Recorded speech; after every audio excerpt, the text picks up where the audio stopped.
happening right now, you know, the COVID-19, and how are you guys handling it there? To be honest, I don't really know. I'm not following the local news. So as soon as the quarantine started, me and my boyfriend, we just basically locked ourselves in an apartment, and I'm not really aware of what's happening in the city. I just know that we have a lockdown. I see. Yeah, so you're explaining to me you are not watching the news.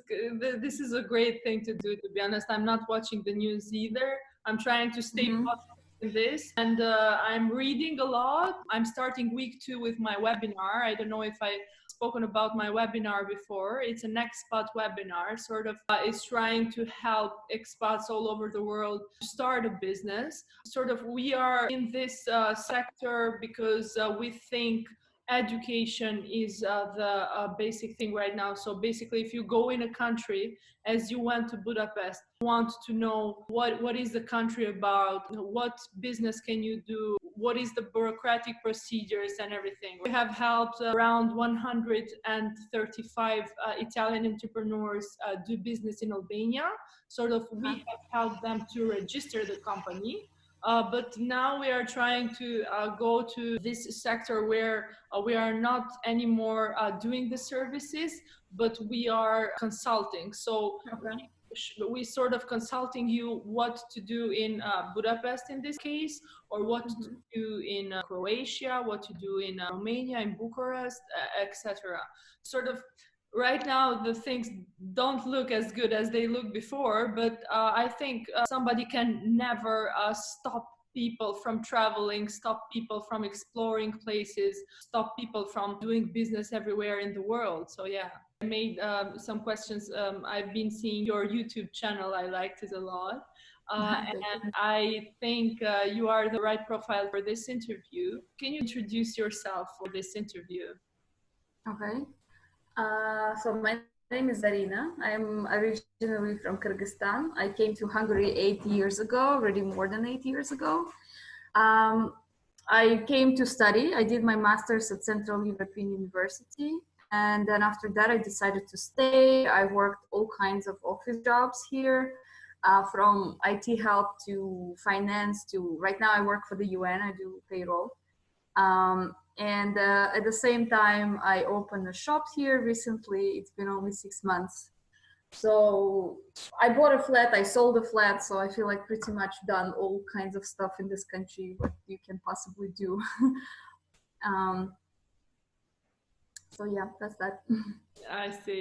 So you've made a video about the bureaucracy. Have you ever been afraid of local competition? How did you deal with it in your first steps? I think you're referring to the video that I made on how to buy a flat in Budapest. Yeah, I wouldn't say that it's a video about bureaucracy because that was not the intention. It was rather like explaining the steps, those bureaucratic steps that you have to deal with. But I wouldn't say that it's very bureaucratic here, although some people say that. I don't know, it's very subjective because I personally felt like it's all manageable with the right help. It is manageable even without Hungarian language. So if you have some friends or if you hire someone to help you, you can pretty much do anything here. So it's not impossible or not that super hard. I've heard that from friends that in Spain, it is much more bureaucratic and much harder than here. So yeah, just a note on that. Regarding the competition, you mean when I was opening the business? Yeah, like the moment when you open the business, what do you think about the local competition in general or the online competition? Because now the local competition is online, so yeah. I did the research, of course. I did the market research more or less. I mean, how, like, I didn't do it like the way probably a marketing agency would do it for me. But I did social media research. I went to those shops that already existed. I think it's worth mentioning what kind of business I opened first of all. So yeah, it's a vintage shop. It's a shop of vintage and secondhand clothes combined with gifts made by local artists or the artists from the European Union. So so the idea of the shop is that we can get basically some piece of vintage clothes or also like a fun card or a fun present. It's a very super tiny shop. It's only 11 square meters with the second floor. And the idea is to have like funky, funny stuff. So people who would come there, they would not be looking for something boring, but rather something funny to make their friends smile. That was the main idea of the shop. I did go to other vintage shops, and I felt like I don't have a direct competition in Budapest.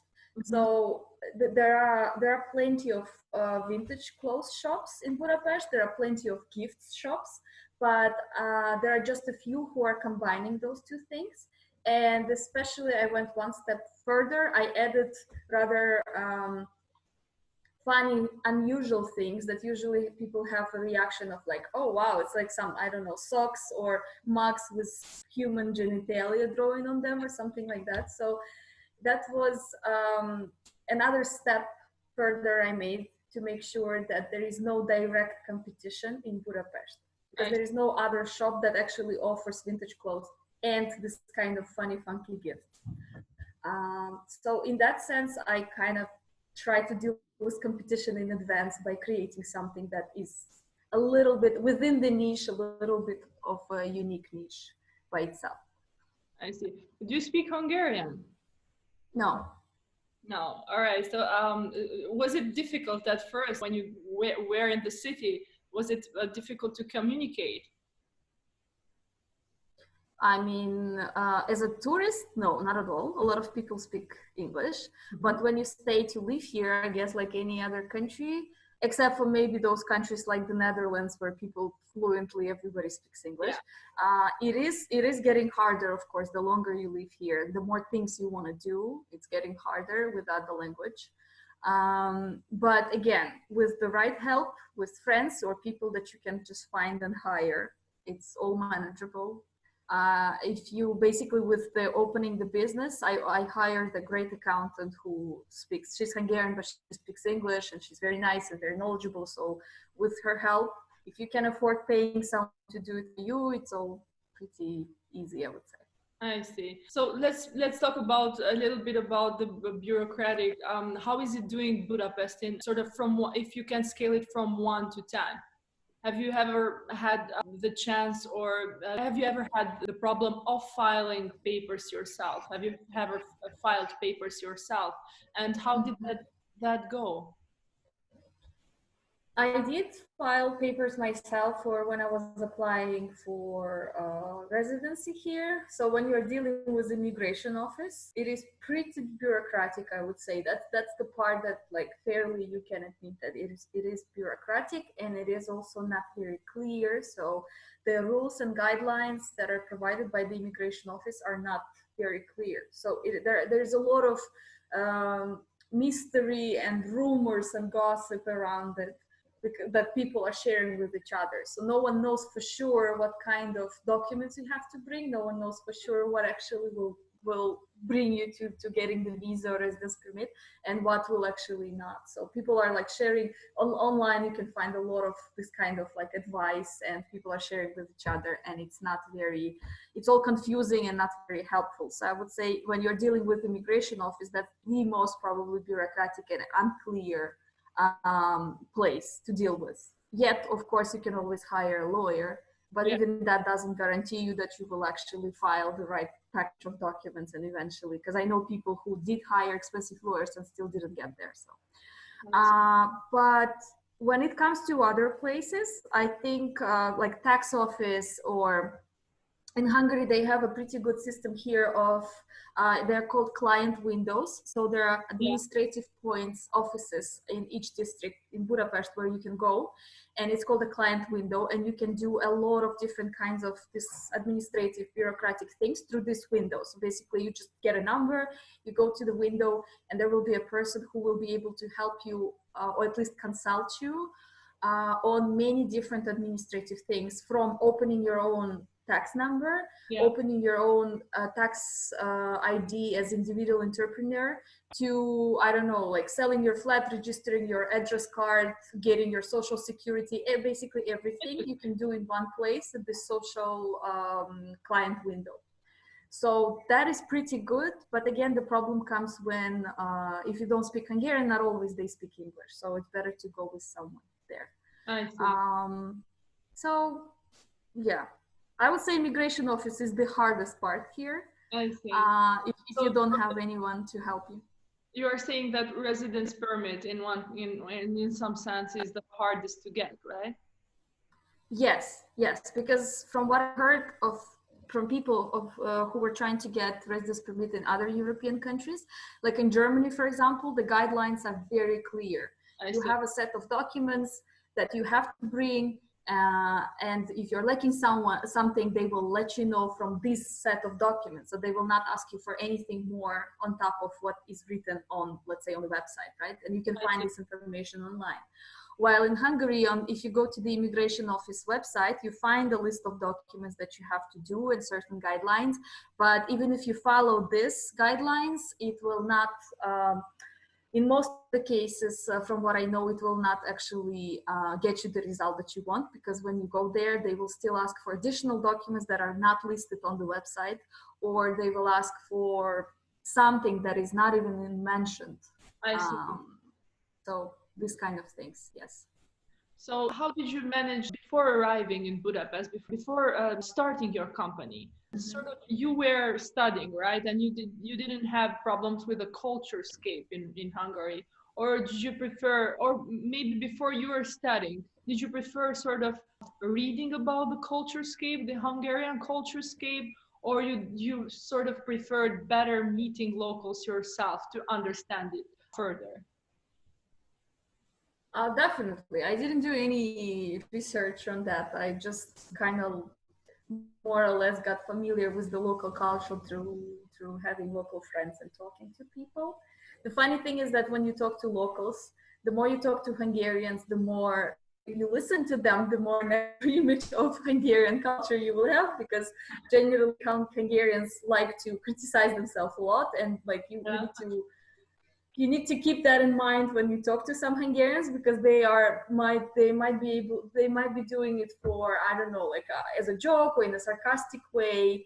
It doesn't necessarily mean that it's always true, let's say. Like, I mean, yeah, like if you talk to 10 Hungarians, 9 out of 10 will have something negative to say about the country or locals or something. Of course, they're big patriots, they love their country, but they're also very self-criticizing. So when you talk to local people, you need to keep that in mind, because it's definitely not as bad as they might tell you. So in that sense, yeah.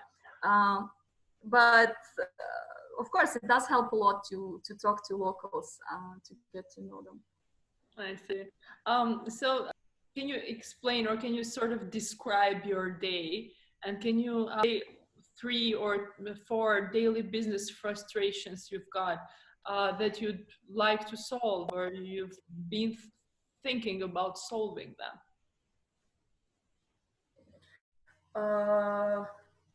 Well, I think at the moment, apart from the quarantine time, if we take the normal days pre-quarantine, my normal day would look like mostly going to the office, since I have a normal 9 to 6 kind of office job.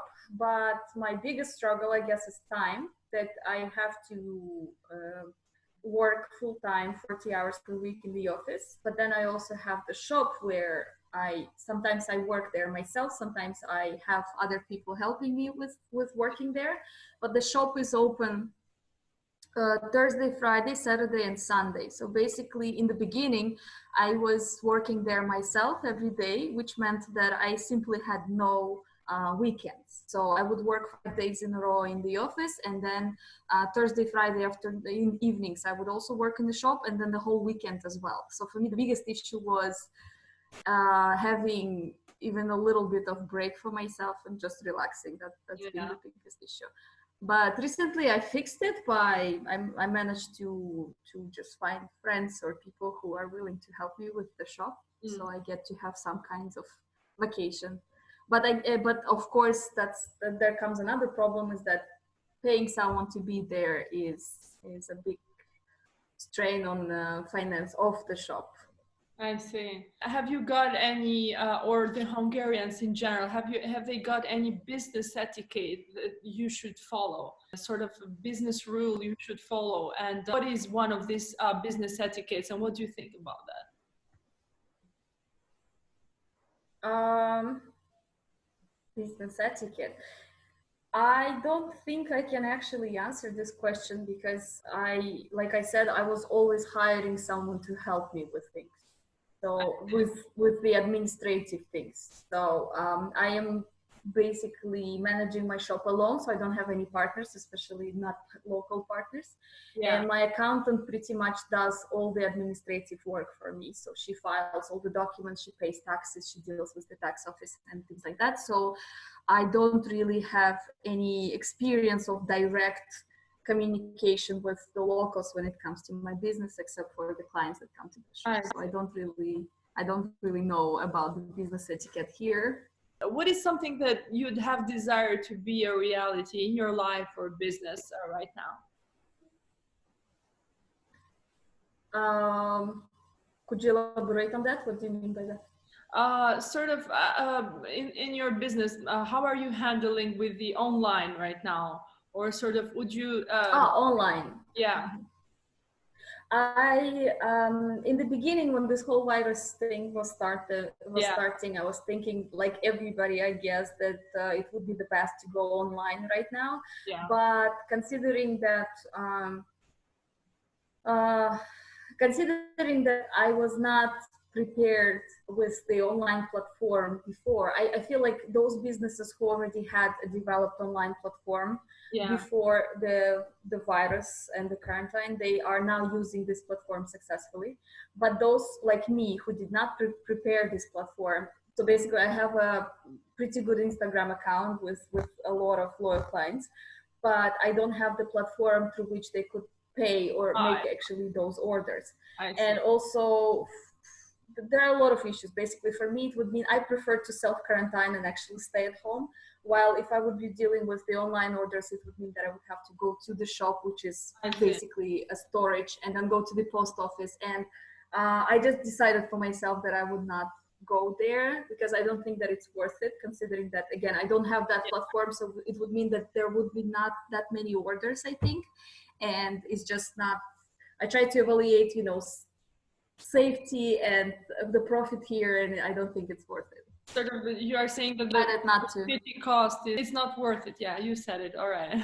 Yeah. All right. And also another thing is that when this whole thing was starting, I kind of also saw, because I'm following on Instagram other, let's say, competitors, so basically other similar shops like mine, and I saw that everybody just went one after another.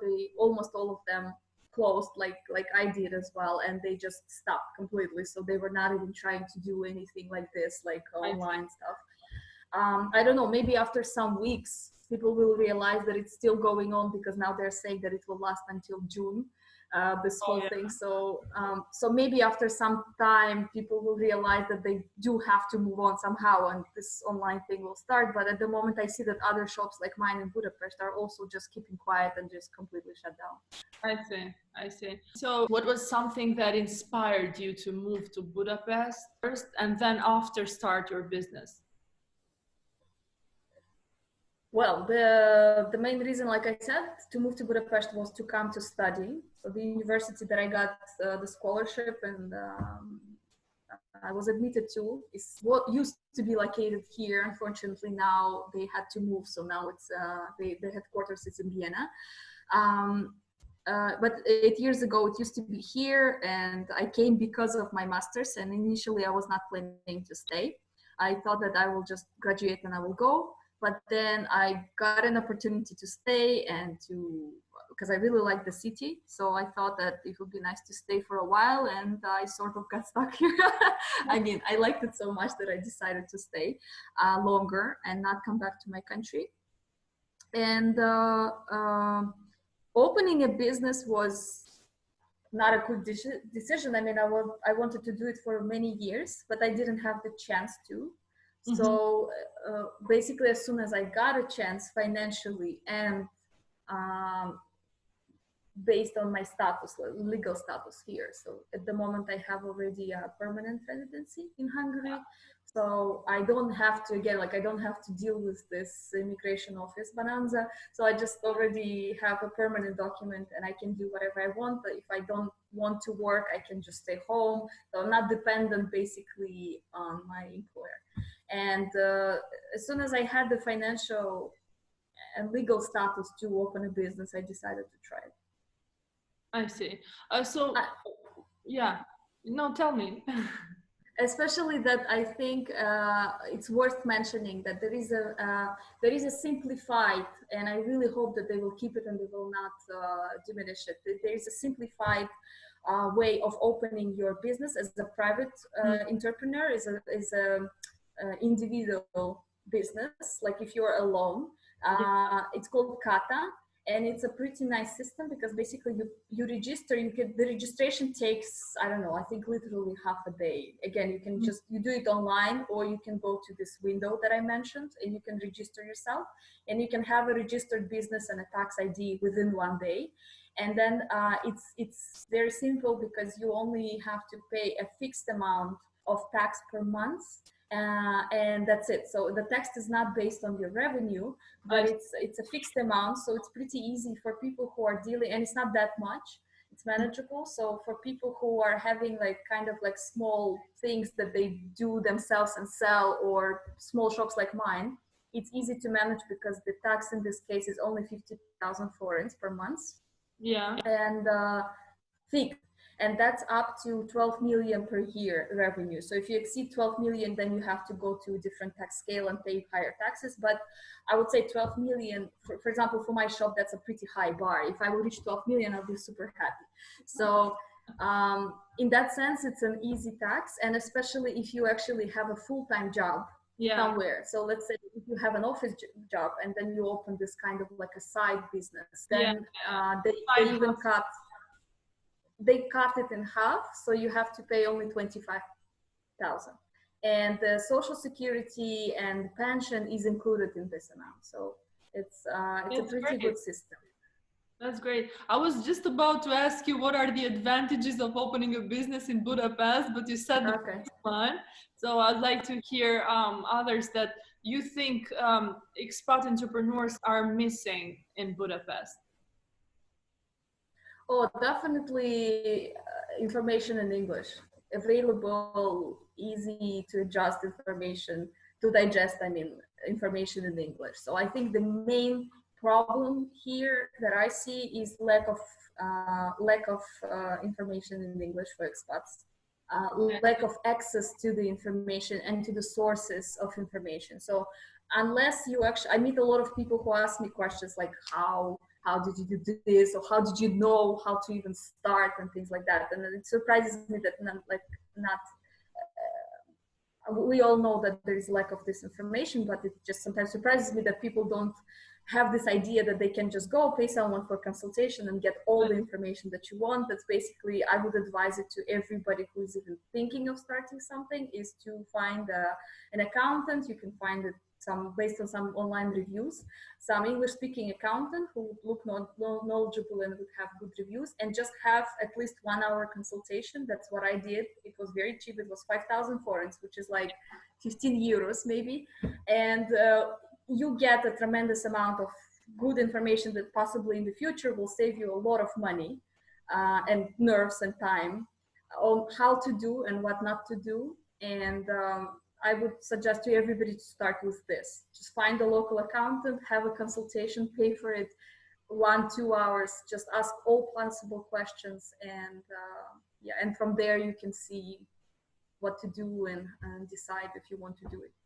Great. The advantages, we said that there's very easy procedures of establishing the company, right? We said no. I would say that it's only for the individual entrepreneur. If you're alone, for individual entrepreneur, yes, not the other entities, not the other legal forms. If you're opening a company, that's much harder. So, for example, if you have more than one person, So if I would have a partner, I won't be able to use this kata system. So we would actually have to open a company already.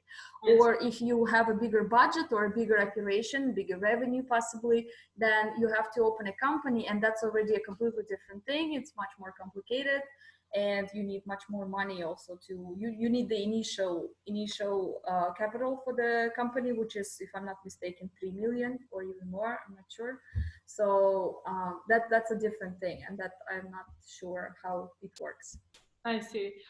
So what do you think are some sectors that expat entrepreneurs should invest in Budapest? And do you think there are good profit generators? Okay, I don't know about, let's say, high, like for those, that would definitely not be for those people who have big plans, or because I don't know, like if you have a lot of money and you would like to open like a big scale business, then definitely I know nothing about that. Yeah. When it comes to having, let's say, like smaller scale investments and smaller scale businesses, I would say that real estate still remains a good investment, especially maybe, unfortunately for many people, good for investors after this current time crisis. The prices of real estate probably will go down. And in this case, Budapest is a good place because there are a lot of expats here, a lot of students who are renting their apartments, even if you don't want to deal with Airbnb. You can just do the long-term rent. Mm-hmm. And in this case, Budapest has a good balance between the cost of doing it and the prices of rent, which are, again, unfortunately for people who are renting, they're quite high considering the local market and the local salaries. But for those who are renting out their flats, it's a good money. So it's I would say if you buy like a one-room apartment here, and foreigners are allowed to buy property here, then you can rent it, and it's a good stable income. Or at least it was until this current time. So now we don't know anything how it's going to be. Like, I think things will get back to normal. I'm very sure about that. But we're just sort of trying to be patient and trying to be positive during this time in order for us to enjoy the upcoming times that I think there is going to be a real great innovational in business. So there is going to be a lot of apps. I don't know if you heard, but during the 2008 crisis, we had the creation of Airbnb, Facebook, and a lot of other applications that we are using right now, that we use today. So I think this is going to be a very great period of time for entrepreneurs around the world. And that's hope. All right. Zarina, thank you very much for your interview. It was a pleasure to be talking with you and sort of understand the business environment in Budapest right now for the small owners of businesses. Thank you very much for this. Thank you. Bye. Thank you. Have a nice time. Thanks. Bye.